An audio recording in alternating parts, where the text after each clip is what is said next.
Thank you, Senator Johnson. Thank you. I too, yesterday watched the President's lecture on television. Watched it again this morning just to make sure I was well informed before I came here. My reaction is twofold. One, I was disappointed, and the other is I'm alarmed. First, I'm disappointed because America does not have a tradition of class warfare. It's never been part of our nation. In fact, one of the things that distinguishes us from the world is that Americans have never believed that you somehow have to take money away from somebody else in order to be better off. On the contrary, we've always looked to advance the cause of everyone in the belief that we can all be prosperous and in the hopes of growing our economy that way. That's the American tradition.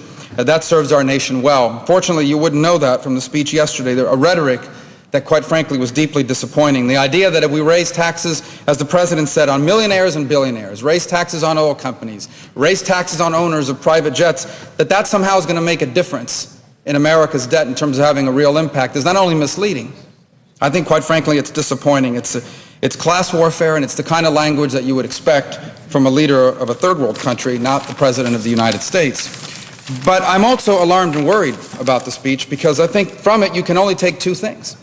Either the President doesn't truly understand the nature of the problem that we face, or he's decided that this is a political issue and not a policy one. I say he perhaps doesn't understand the nature of the case because, for example, he mentioned the corporate jet tax 6 different times. And yet the impact it would have is so insignificant that the White House, to this very moment, has not even been able to give an estimate of what it means in a dollar figure. Going further, by the way, it's important to note that that exact tax provision was part of the President's now infamous stimulus plan that passed in February of 2009. But the bigger problem, though, is maybe the President fundamentally doesn't understand how jobs are created. Politicians don't create jobs. U.S. senators don't create jobs. Senator Johnson pointed out jobs are created by everyday people from all walks of life that start a business or expand an existing one. And our job here in government is to make it easier for them to do that, not harder. And threatening to raise taxes, threatening to wage class warfare does not accomplish that purpose. Here's what I would suggest to the President. I would suggest that we have done this before as a people in America.